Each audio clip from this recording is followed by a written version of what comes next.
සුබ උදෑසනක් සියලුම දෙනාට. වැවේ කළේ YouTube නාලිකාවෙන් මේ වන විට අපි ශ්‍රී ලංකාවේ තර්ජිත සහ දේශීය මිර්දිය මත්ස්‍යයන් ගැන වාර්තා වැඩසටහන් දෙකක් ඔබ වෙත ඉදිරිපත් කරලා තියෙනවා. මේ වාර්තා වැඩසටහන් දෙකෙන්ම අපි මේ වන විට මත්ස්‍ය විශේෂ 60කට වඩා ප්‍රමාණයක රූපරාමු සහ තොරතුරු ඔබ වෙත ගෙනහැල්ලා තියෙනවා. මේ වාර්තා වැඩසටහන් දෙක සිංහල සහ ඉංග්‍රීසි භාෂා දෙකෙන්ම ඉදිරිපත් කිරීමත් සුවිශේෂී කාරණයක්. ඉතින් මේ ආරම්භ කරන්න සූදානම් වෙන්නේ එහි 3 වෙනි වැඩසටහන. රැඳී සිටින්න අප සමගි.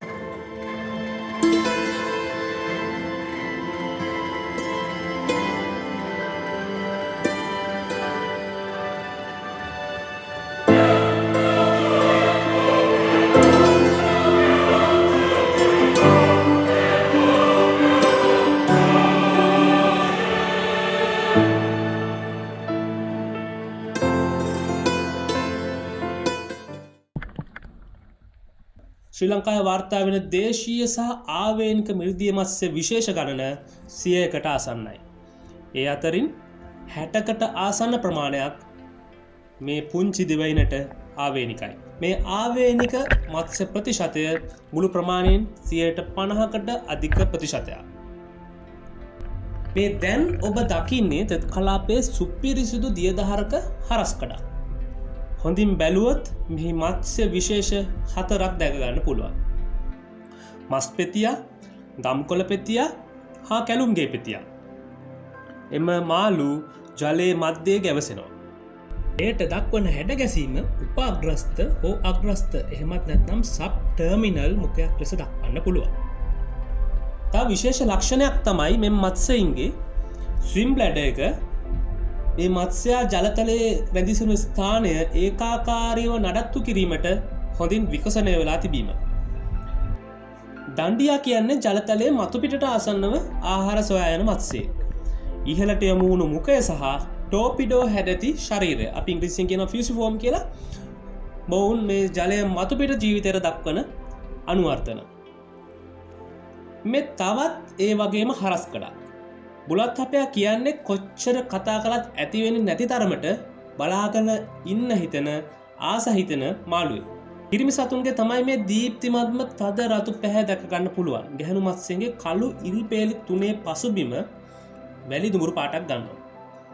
මේ ඉන්නේ බුලත් හපයාගේ පිරිමි මාළුවේ. බලන්න කොතරම් අලංකාරද කියලා. මේ විදිහේ වර්ධනය වෙන්න නම් මේ විදිහම ඇක්වටික් බයෝටෝප් එකක් තියෙන්න ඕන. ඒවා ස්වභාදහමේ විශ්මිතම නිර්මාණ. මේ බුලත් හපයාගේ කළු රතු සුසංයෝගය ඉතාම ලස්සනයි. දම්කොළ සාලයා කියන්නේ දණ්ඩියා වගේම ජලයේ මතු පිටට ආසන්නව ජීවත් වන මත්ස්‍යයෙක්. මේ කැකිරිවරා, බැදිදෙල්, රුක් වගේ ශාකවල වේලුණු කොළ ජලතලයේ පතුලේ තැන්පත් වෙලා බ්ලැක් පෝට පරිසරයක් මේ මසුන් වෙනුවෙන් නිර්මාණය කරනවා.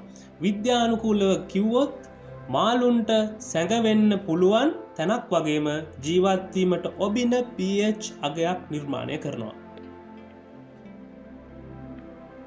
ඔන්න තල්කොස්සෙක්.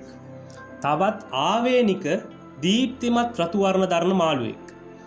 ජලපහරේ ඉවුරට ආසන්න අඳුරු ස්ථානවල සැඟවෙලා ඉන්න හරිම කැමතියි. ජලයට මොනොහරි වැටුනොත් ඉක්මනින්ම සක්‍රිය වෙනවා. පුදුම කුතුහලයක් තියෙන්නේ. මේ තල්කොස්සා බෙලොන්ෂියා සිග්නාටා කියන විද්‍යාත්මක නාමයෙන් හඳුන්වන තල්කොස්සා අයිති වෙන්නේ ඔස්ප්‍රොනිමිඩේ කියන කුලයට. ඔය ඔබ දකින්නේ එම ජල පහරේම ගස්වල මුල්වලින් ආවරණය වුණු හිරුවලිය නොවැටෙන ටිකක් ගැඹුරින් වැඩි අන්තයක්. මේ වගේ තැන් තමයි විලෝපික මත්ස්‍යයන්ගේ රජදහන. මෙහිදී අංකුට්ටෝ වලපොත්ත ඔබට දැකගන්න පුළුවන්. මෙහි එන බොහෝ මසුන් ගවේෂණය කරන්න ඩිලංක මල්ලිගේ සහයත් අපට නොඅඩුවම ලැබුණා.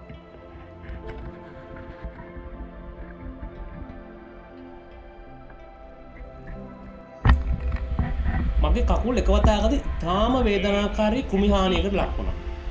තරාශිත හමුණු මෙම කුපීන්ට අපි පොදු ජනවහර කියන්නේ පොවපුටෝ කියලා. ඔයාලටත් මේ වගේ අත්දැකීම් ඇති.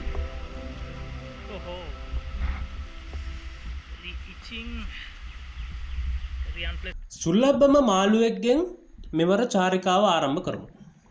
ඩෝපින්සියා ෆිලමටෝසා. පොදු ආහාරය අපි හඳුන්වනවා දම්කොළ පෙතියක්. ශ්‍රී ලංකාවේ වගේම දකුණු ඉන්දියාවේ තමුවන මෙම සුලභ දේශීය මත්ස්‍යයා සම්බන්ධව වැදගත්ම බයොලොජිකල් ෆැක්ටර් එක විදිහට ජීවිතයේ විවිධ අවධීන් වල දක්වන වෙනස් රූපානුදර්ශ හඳුන්වා දෙන්න පුළුවන්. මේ කළු සිරස් ඉරිපේලි 3ක් සහිත කුඩා මත්ස්‍යයා බුලත් අපෙක් කියලා හිතුවට එක වැරදි. ඇත්තට මේ ඉන්නේ දම්කොළ පෙතියාගේ පුංචිම පැටව්. මේ පැටව් තරමක් වැඩෙද්දී ඉරිපේලි 3ත් එක්කම වලිග වරල දෙකලවර සහ පෘෂ්ඨීය වරලේ තැඹිලි පැහැ දැක් ගන්න පුළුවන්. මේ ඔබ දකින්නේ එම අවස්ථාව. මේ ඉන්නේ නාඹර දම්කොළ පෙතියා. පෘෂ්ඨීය වරල යට ඉරිපේලිය නැති වෙලා ගිහිල්ලා. බුද වරලට ඉහළින් වූ ඉර කළු පැහැ රවුමක් බවට වර්ධනය වෙලා. සමව බෙදුණු වලිග වරලේ දෙකලවර තැඹිලි සහ කළු පැහැ වර්ණ පැල්ලම් දැක ගන්න පුළුවන්. ඒ අතරතුර මේ ඔබ දකින තවත් වැදගත්ම මත්ස්‍යයෙක්. මේ ලංකාවට ආවේනික මත්ස්‍යයෙක්. රතු වරල් දෙපුල්ලියා. අපි කලින් වැඩසටහනවලදීත් කතා කළා. පෙතියා රේවාල් නමින් හඳුන්වනවා. රෙඩ් ෆින් බාබ් කියලා ඉංග්‍රීසි වලින් හඳුන්වනවා. දම්කොළ පෙතියා තවදුරටත් වර්ධනය වීමේදී වලිග වරලේ තැඹිලි පැහැ පුල්ලි සම්පූර්ණයෙන්ම අතුරුදහන් වෙනවා. දැන් ඉතිරි වෙලා තියෙන්නේ වලිග වරලේ දෙබලේ දෙකලවර පිහිටි කළු පැහැතිත් සහ බුදවරලට ඉහළින් වූ විශාල කළු පැල්ලම පමණයි. ඔන්න දැන් ප්‍රේක්ෂක ඔබ සම්පූර්ණයෙන්ම වැඩි අවසන් වෙච්ච දම්කොළ පෙතිය දකින්නේ. වලිග වරලේ කළු පැහැතිත් දැක ගන්න බැහැ. තියෙන එකම සලකුණ බුදවරලට ඉහළින් වූ කළු පැහැ විශාල රවුම් පැල්ලම පමණයි. මේ අවස්ථාව වෙනුවට දම්කොළ පෙතියා සිය අවසාන රූපානුදර්ශය දක්වා වර්ධනය වෙලා ඉවරයි. දම්කොළ පෙතියා ලිංගික ද්විරූපතාව දක්වන මත්ස්‍යයෙක්. ඒ කියන්නේ පිරිමි සහ ගැහැණු මසුන් බාහිර රූපාකාරයෙන් වෙන් කරලා හඳුනා ගන්න පුළුවන්. මේ විදිහට කිරණ දික් වෙන්නේ පිරිමි දම්කොළ පෙතියාගේ. එමෙන්ම ශරීරයේ පාර්ශ්විකව ලා නිල් දම් පැහැ දිස්නයක් දැක ගන්න පුළුවන්. වලිග වරලේ පිටත දාරත් කළු පැහැති. මේ ඔබ දකින්නේ ලිංගිකව පරිණත වූ පිරිමි මත්ස්‍යයෙක්. ලිංගිකව පරිණත වූ පිරිමි මත්ස්‍යයන්ගේ තොලේ රතු පැහැයක් දැක ගන්නත් පුළුවන්. සමහර වෙලාවට හොම්බේ කෙළවර කුඩා ගැටිති දැක ගන්නත් පුළුවන්. ගැහැණු මත්ස්‍යයාගේ මේ අයුරින් කිරණ දික්වීමක් සිදු වෙන්නේ නැහැ. දම්කොළ පෙතියන් රංචු වශයෙන් හැසිරෙන මත්ස්‍යයෙක්. ජලතලයේ මධ්‍යයේ ආහාර සොයා යනවා. මුඛය අග්‍රස්තයි. මේ මසුන් ගහණය සියලු වයස්වල මසුන්ගේ එකතුවක් බව ඔබට හොඳින් දැක ගන්න පුළුවන්. ඩෝකින්සියා ගණයේ මත්ස්‍ය විශේෂ දෙකක් ශ්‍රී ලංකාවේ හමු වෙනවා.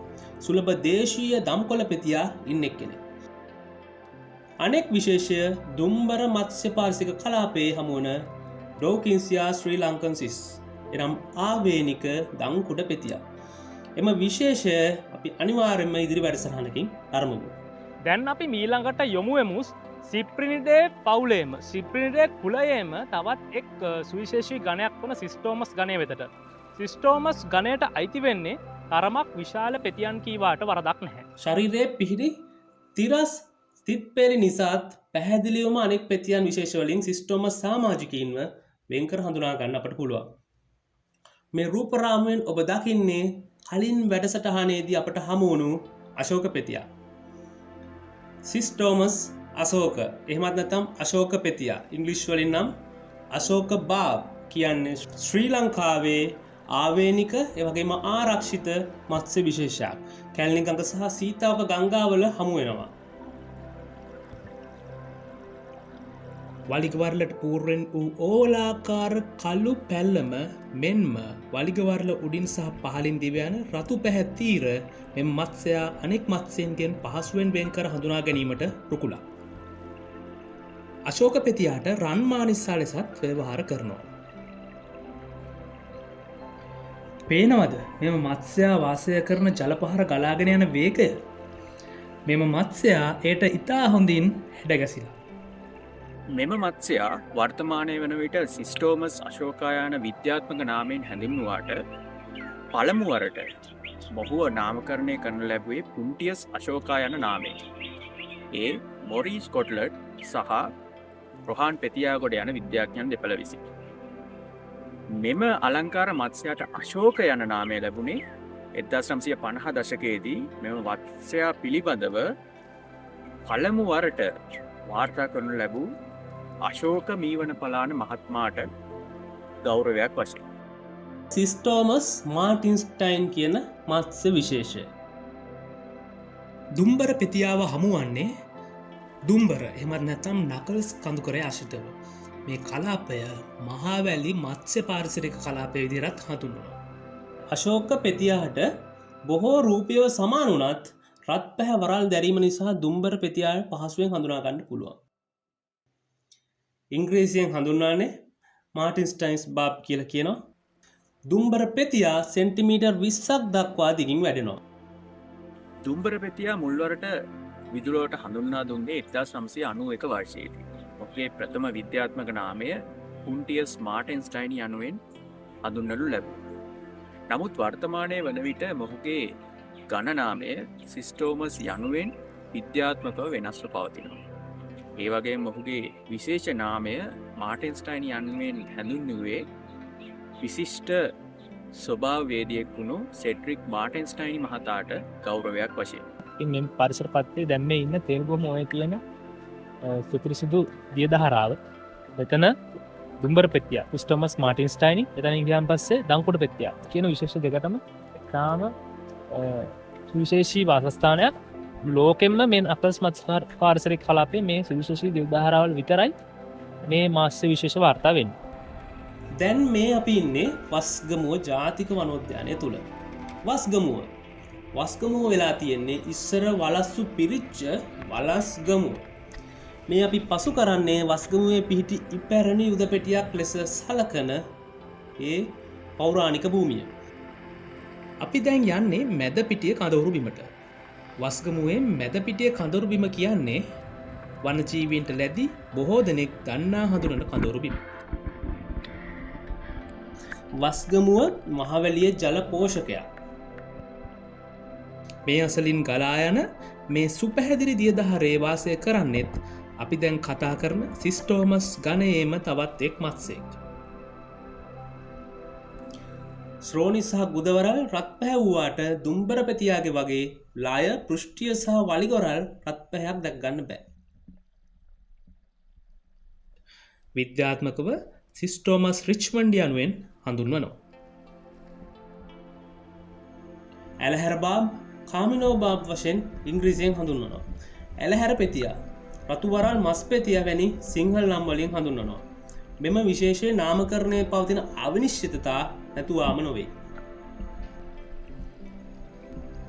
ජාන විද්‍යාත්මක පර්යේෂණ ඉදිරියේදී මෙම සුබෙදුන් ගැටලු නිරාකරණය කරාවි. නෙත සිත දෙකම එකසේ පිනවීමට පුළුවන් මාළු රංචුවක්. ඉතාමත් ආකර්ශනීයයි. හීතමස්ස කියන්නේ සිස්ටෝමස් ගණයේ තවත් එක් ආවේනික සමාජිකයෙක්. ශ්‍රී ලංකාවේ තෙත් කලාපයේ දියදහරවල රංචු වශයෙන් හමුවෙනවා. මේ ඉන්නේ මාතර දිස්ත්‍රික්කයේදී අපට හමුවුණු හීතමස්ස රංචුවක්. විද්‍යාත්මක හඳුන්වන්නේ සිස්ටෝමස් ටියුරොටානියා කියලා. හීතමස්සා අත්තනගලු ඔයේ සිට නිල්වලා කඳ දක්වා වූ නිර්තදික මත්ස්‍ය පාරිසරික කලාපයේ හමුවෙනවා. හීතමස්සගේ ශරීරය මැදින් ගණකම් කළු පැහැ කොරල්ල පටියක් දැකගන්න පුළුවන්. ඇසේ ඉහළ අර්ධය රත් තැපිලි පැහැති. අපි දැන් කතා කරපු ආවේනික මත්ස්‍ය විශේෂ 4 සංසන්දනාත්මක රූපරාමුවක් ඔබ මේ දකින්නේ. මේ ආවේනික විශේෂ ගැනම විතරක් කතා කළොත් එක ලොකු අඩුවක්. සිස්ටෝමස් ගණයේ සුලභම සහ පුළුල්ම ව්‍යාප්තියක් පෙන්වන මස්පෙතියා එහෙමත් නැත්නම් ඔලිව් බාබ් දෙසටත් අපි අවධානය යොමු කරමු. සිස්ටෝමස් සරණ යන විද්‍යාත්මක නාමයෙන් මස්පෙතියාව හඳුන්වනවා. ශ්‍රී ලංකාවේ පමණක් නොවේ මෙම විශේෂ ඉන්දියාවනුත් වාර්තා වෙනවා. මේ ඔබ දකින්න මස්පෙතියන් රංචුවේ තවත් එක් විශේෂයක් ඔබට පෙනෙනවාද. කලින් කියපු විදියට තිරස් තිත්පේලි වගේම වලිගවරට පෙර කළු පැහැ පුල්ලිය වගේ මස්පෙතියන්ට සමාන ලක්ෂණ දැකගන්න තිබුණා. මේ මත්ස්‍යයට තියෙන්නේ අග්‍රස්ත මුඛයක් නෙවෙයි. මේකට කියන්නේ වෙන්ට්‍රල් මවුත් එකක් කියලා. මේ පෙතියන් නොවේ. හිරිකණය කියන්නේ මේ මත්ස්‍ය විශේෂයට විද්‍යාත්මක හඳුන්වන ලේබියෝ හෙළදිව කියලා. ශ්‍රී ලංකාවට ආවේනික මත්ස්‍ය විශේෂයක්. ඔබට මතක ඇති අපි පළවෙනි වැඩසටහනේදී අංකුට්ටන් එහෙම නැත්තම් අඟුළුවන් ගැන කතා කළා. එහිදී අපි කතා කළේ ඉරි අංකුට්ටා සහ පත් අංකුට්ටා ගැන. ඒ කියන්නේ මිස්ටර්ස් නානුස්සා මිස්ටර්ස් සෙලනිකස් ගැන. මීට අමතරව තවත් අංකුට්ටන් විශේෂ දෙකක් ලංකාවේ හමුවෙනවා. ඒ කහ අංකුට්ටා සහ මාන අංකුට්ටා කියන විශේෂ. එනම් මිස්ටර්ස් අංකුට්ටා සහ මිස්ටර්ස් ගූලියෝ යන විශේෂ. ඒ කහ අංකුට්ටා කියන විශේෂයට මල් අංකුට්ටා යන වෙනුත් ව්‍යවහාර කරනවා. මම ආරම්භයේදී කිව්වත් වගේ අංකුට්ටෝ කියන්නේ විලෝපික මත්ස්‍යය. ජලදහරේ අඳුරු පතුල් මොවුන්ගේ වාසස්ථාන ලෙස භාවිතා කරනවා. මෙම මත්ස්‍යයා සාමාන්‍යයෙන් සෙන්ටිමීටර් 13ක් පමණ දක්වා වැඩෙනවා. ඒ වගේම තෙත් හා අතරමැදි කලාපවල හමු වෙනවා. මල් අංකුට්ටාගේ මෙම කොලනිය දෙස බලන්න. මල් අංකුට්ටා පමණක් නොවේ. ඔම්පොක් ආජෙස්ටස් නමින් විද්‍යාත්මකව හඳුන්වන තෙත් කලාපීය වලපොත්තන්ද මෙහිදී දැක ගන්න පුළුවන්. මෙහි මල් අංකුට්ටෝ 100 ගණනක් ඉන්නවා. මල් අංකුට්ටා සහ තෙත් කලාපීය සහ වියලි කලාපීය වලපොත්තන් විශේෂ මේ රටට ආවේනිකයි. මෙම විලෝපික මසුන් එහෙමත් නැත්නම් කැට්ෆිෂ් විශේෂවල අඳුරේ සහ මඩ ආශ්‍රිතව ආහාර සොයා යාමට දක්වන හොඳම හැඩගැසීම අංකුට දැරීම එහෙමත් නැත්නම් බාබල්ස් දැරීම කියලා හඳුන්වා දෙන්න පුළුවන්. අංකුට නිසාවෙන් තමයි මේ අංකුට්ටන් කියන නමත් ලැබිලා තියෙන්නේ. අංකුට්ටාගේ ලයවරල්වල පිහිටි දික්කු කණ්ටක ඇනුනොත් වේදනාකාරී. අංකුට්ටන්ගේ මුඛය වටා අංකොටු යුගල් 4ක් පවතින බව කියන්නම ඕන.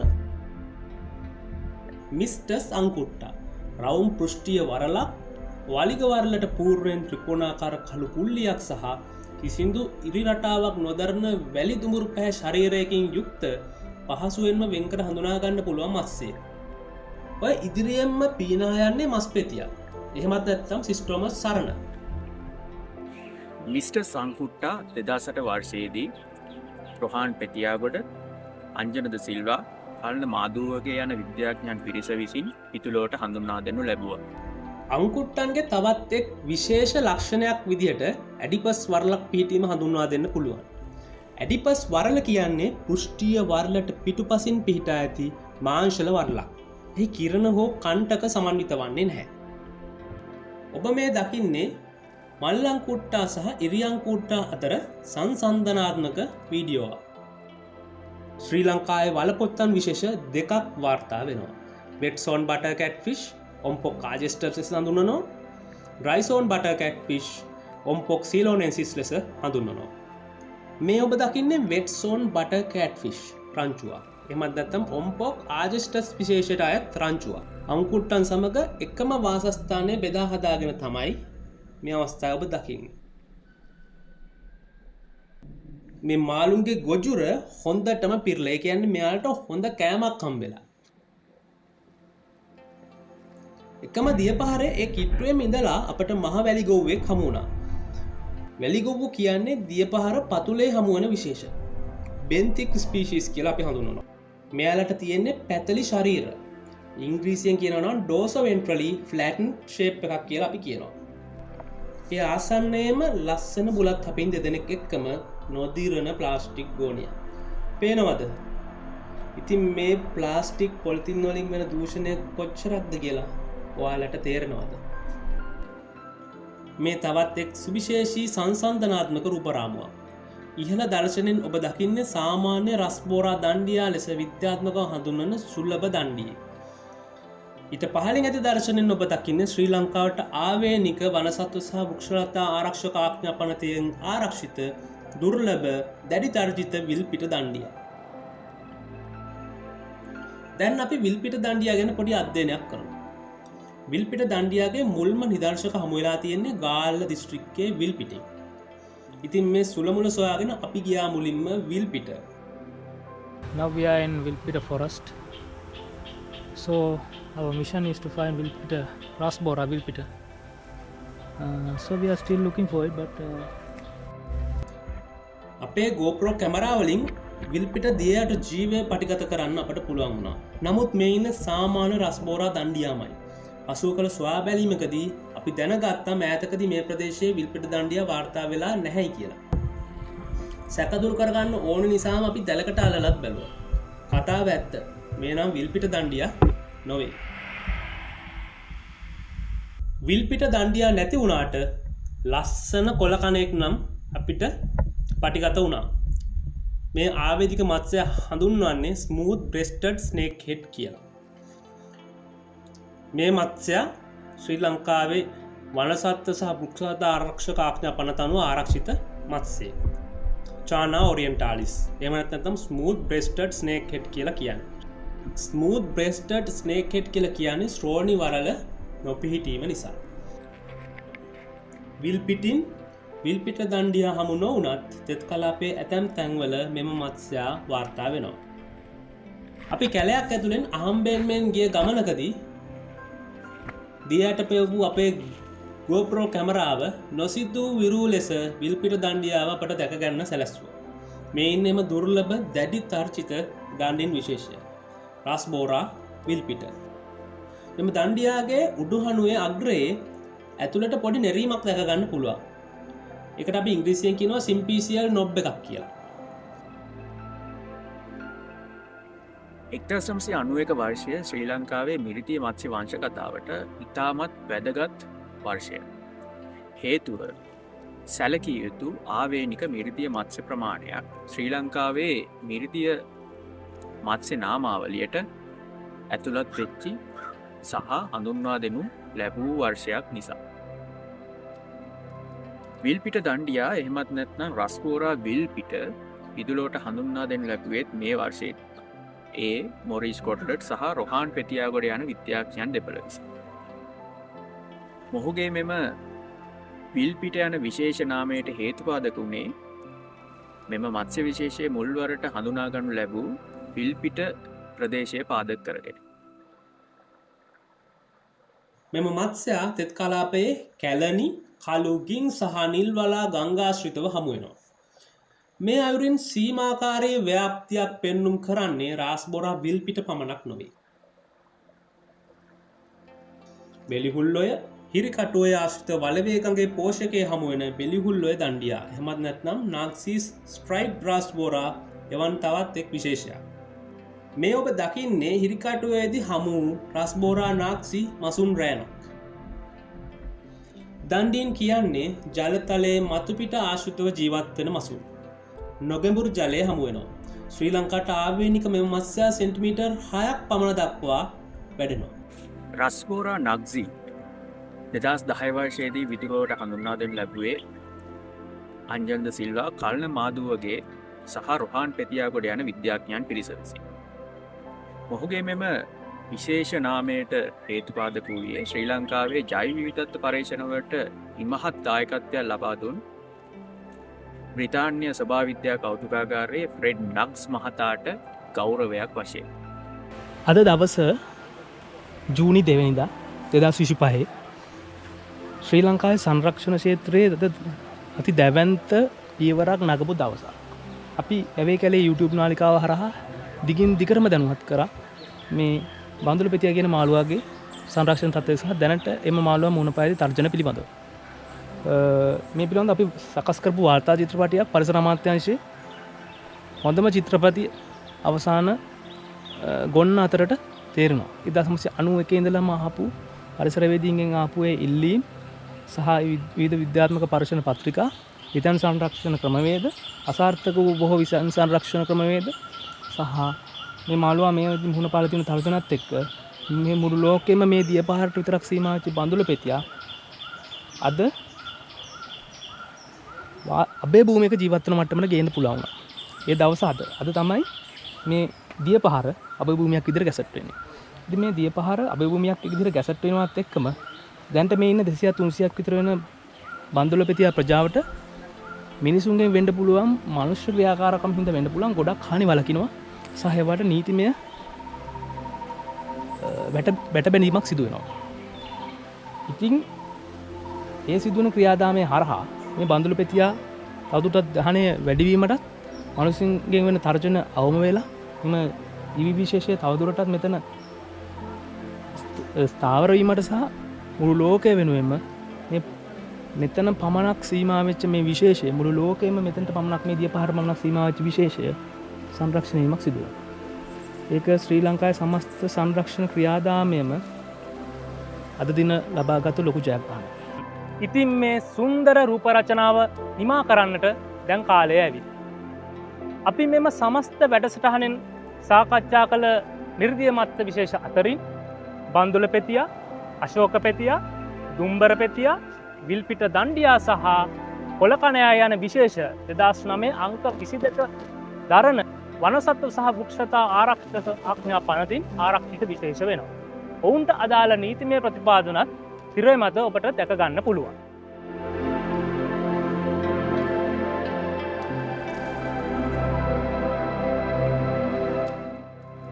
ඉතින් නෛතික රාමුවත් කතා කරන ගමම්ම මීළඟ වැඩසටහනෙන් ළඟදීම ඔබ හමුවට එනකං මම සමුගන්නවා. රැඳී සිටින්න වැවේ කැලේ අප සමගින්. සොබාදහමට ජය වේවා.